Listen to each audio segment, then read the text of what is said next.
It's very hard for smaller YouTube channels like this one to show up on YouTube's algorithm with low viewer base interaction. So, if you want to help support the channel, then please consider leaving a comment and possibly liking the video. It really does help grow this community. Thank you for your time, and on to the video we go. What's going on, Malakas, and welcome back to a new Magic Arena video. In front of us is the Mono Black Zombies deck that was piloted by Mr. Satterfield that won first place in the Star City Games Classic Indianapolis.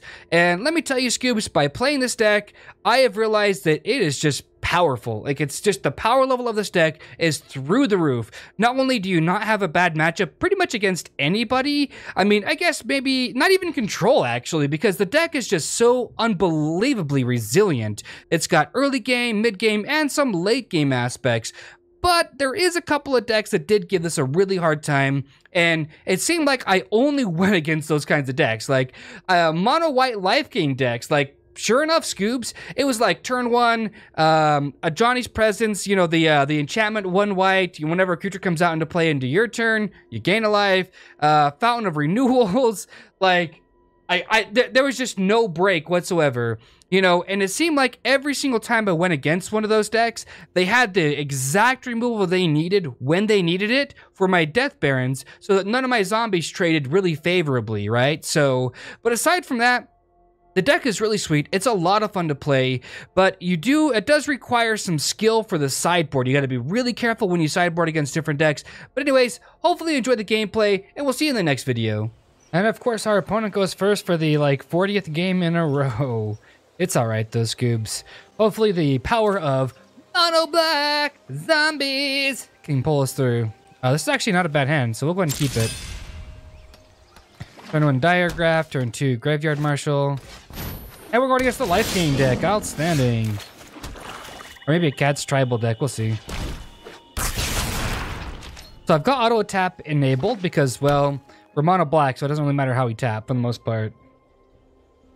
A Johnny's Pridemate is going to quickly get nothing, actually. A Johnny's Welcome? Okay. Doesn't seem so bad. Swing for one's pretty free here. Go Graveyard Marshal. We'll swing for 2. Alright, we have 5 power on the board, and it was only our turn 2. It's so broken. Graveyard Marshal is so good. Might have a Silhouette in his hand. Might want to not play it. We'll see. Okay, Johnny's Primate becomes a 2-2. I mean, my bad. Yeah, it becomes a 3-3. So we'll play a Lord here, and then we'll just go ahead and swing.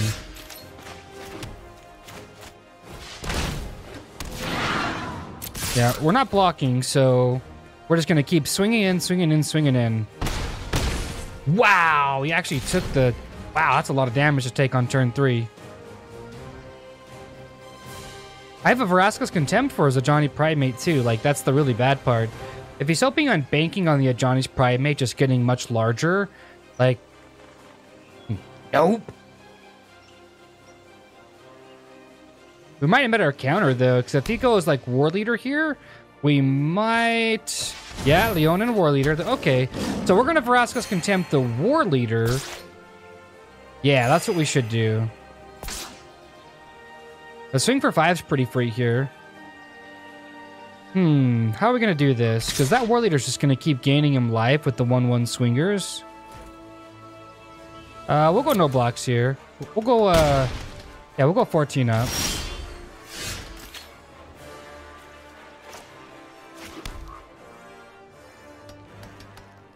So do we Vraska's Contempt the War Leader? Because we can't really just chump a Johnny's Pridemate over and over and over again.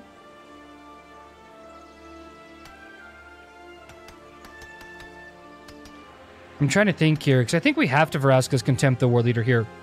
Oh, excuse me.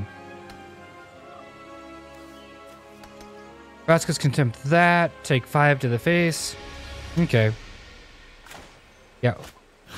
We're not blocking, so we're going to take this. We can always just chump away this Johnny's Pridemate and give our guys... Yeah, we're not blocking. So, well, I guess what I'm saying, what I mean by not blocking is that we're basically going to just race our opponents. They've gained a lot of life so far, so they're like, this is not really a lethal attack. But it sucks to take this much damage is what I'm trying to say here. So they take 5, go to 9. We'll probably take 6, 7 damage, somewhere in that ballpark range. And then we've got cards like Graveyard Marshal to kind of chump away cards. We've got Lord of the Accursed to help us out and give our guys menace, basically, right? Lord of the Accursed is pretty sweet. Okay, so he's got at least 2 cards, 2 blockers. And that's fine. We've got our Graveyard Marshal to make a second blocker for us. A swing for 8 is fairly free there as well. Okay, so I think we go if near Deadlands on the Swift main, swing. How are we going to do this? Because our opponent's just going to keep gaining life, right? I mean, we can just empty our hand out, I think, right? I think that maybe that's the best play. So we'll go... The Scrap Heap Scrounger is not particularly good. Well, we'll go like this, right? We'll empty our hand out.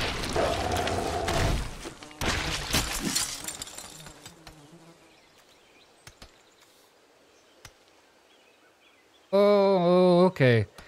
If we give our guys menace, what is the benefit of that? 11, 12, 13, 14. We could be taking 14 damage on the crackback if he has no blocks. I think we just actually hold off here. Well, I mean, yeah, let's empty our hand out.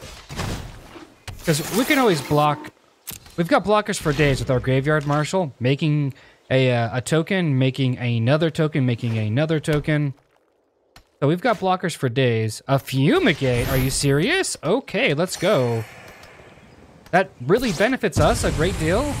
Because I can get on board a lot faster, I would imagine.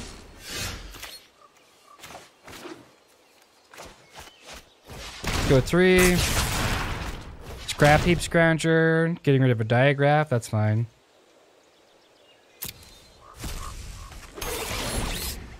I mean, just like that, we've already got 5 power back on the board.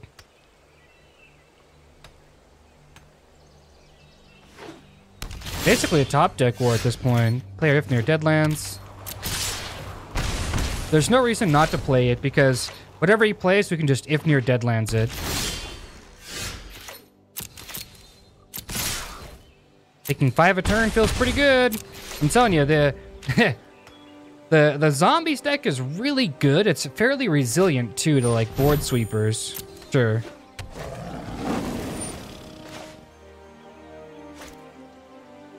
Yeah, we'll just Fatal Push it. We'll force him to continuously top deck. Yeah, we can play this. Take 5 more. Our opponents would have been dead a long time ago, but he's just gained so much stinking life. And that's game over. With the inclusion of Scrap Heap Scrounger, this deck is so much better. Vraska's Contempt, it actually plays a kind of a bit of a removal. Not a lot.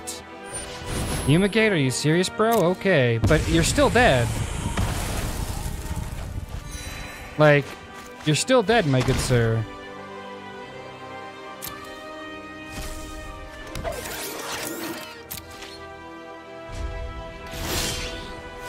Let's go... Lord of the Accursed. We'll keep Vraska's mana open.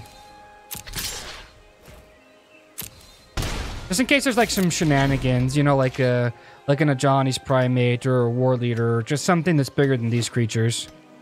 And that's pretty much game. That's pretty cool beans.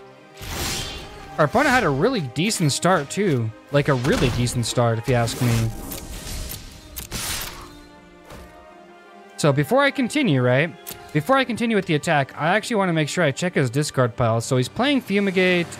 He's playing... Wow, why so many sweepers inside of like a weenie white deck? I don't get it. It doesn't make a whole lot of sense to me. Like, it really just doesn't make a lot of sense to me. So, we don't really need so many Vraska's Contempts. We really don't. Walk the Plank, Doomfall are really good here. I don't think Liliana's is very good here. I mean, it does help us hedge our way up against the sweepers and against the sealaways. Diagraph, cool. Fatal Push. I guess what I'm doing is I'm debating between like a Gifted Aetherborn, which is decent here because it's Death Touch. Maybe I'll add 4 of them in there. Fatal Push, Gifted, Graveyard. Sorely Cursed. Liliana's Mastery is great. It's amazing. But it might be too slow.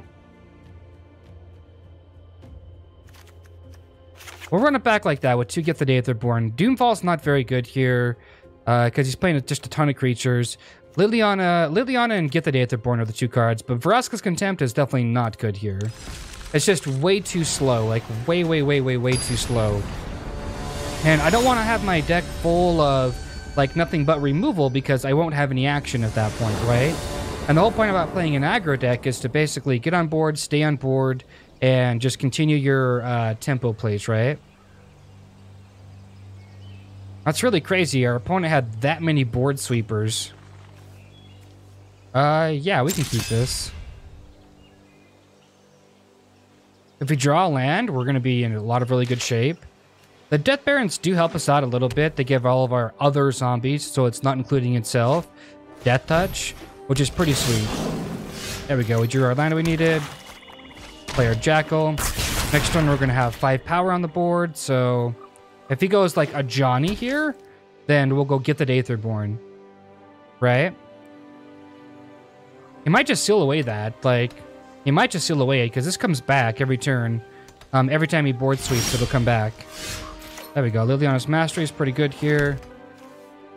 Let's go... yeah, let's go get the Aetherborn. Probably eats a seal away here. I mean, he was considering it, right, when it was tapped to begin with. And so if he doesn't seal away here, he just took 2 damage for nothing, basically. Which seems pretty foolish to me, because we're in a race. And as you can see, my opponent gained a ton of life. I'm talking, I don't know, like probably 20 plus life, and I still ended up beating him.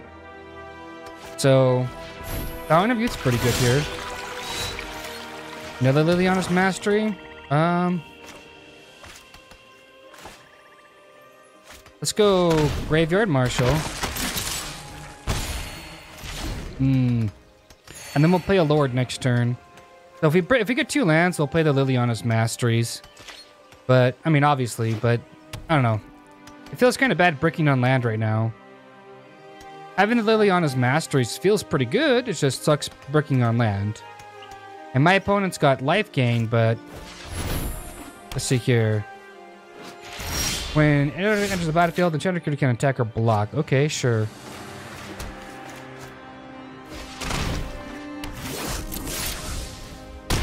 Take 4. Next turn, another Lord comes into play, or Liliana's Mastery will come into play, one of the 2. Probably a Liliana's. If I have a chance to cast it, I'll cast it. Yeah, these PS interdictions. You can't tell me he sideboarded those in just for me. Like, not very good. At least in my opinion, it's not.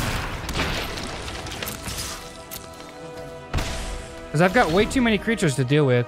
This is the problem when you run all of this removal inside of an aggro-based kind of a deck. Like, I don't know what the objective of this deck is, but it's obviously not doing very good. Like, it's really just not. Okay, let's go like this. Let's go combat. Attack. All in. Take 11. That seems pretty bad.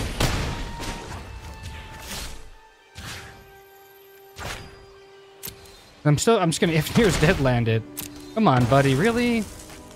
That was an easy choice. I would have blocked that in a heartbeat, because I'm at 8, facing lethal. If he goes land Fumigate, I'm okay with that. Like, it's not the end of the world. I'm saving this Liliana's Mastery, though, just in case he's got, like, maybe 1 or 2 cards in hand, and that's it. That's not good enough, though. Does he have something else? I mean, our opponent does look like they're playing a budget deck too. I mean, so I can't really talk smack like that.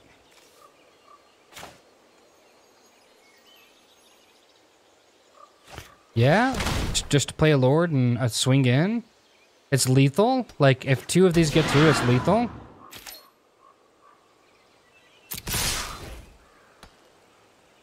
So, does he have a seal away or no? Because if not, it's pretty much game over here.